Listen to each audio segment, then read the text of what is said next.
আরে আরে আরে আরে কি করছো কি? এটা সাবান, তোমার গায়ে ঢলতে কষ্ট হবে না? না, আসলে 5 মাস হয়ে গেছে গায়ে সাবান দিই না, তাই ভাবলাম আজকে একটু। তোমার এই বেয়াইসাবির জন্য একদিন আমাদের পথে বসতে হবে। এমনিতেই একটা সাবান দিয়ে দুটো দুর্গাপূজা কাটাতে পারি না। আসলে সবাই বলছে গা দিয়ে নাকি গন্ধ বেরোচ্ছে, তাই। দাঁড়াও, এ নাও, এটা দিদির সাবান, তাড়াতাড়ি গায়ে মেখে নাও, আমি পাহারা দিচ্ছি।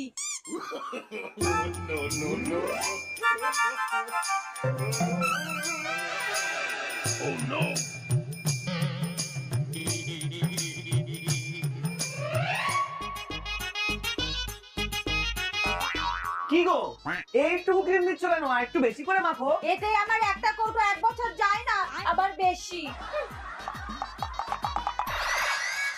যাই, দিদির কাছ থেকে একটু নুন নিয়ে আসি, ভাত খাবো।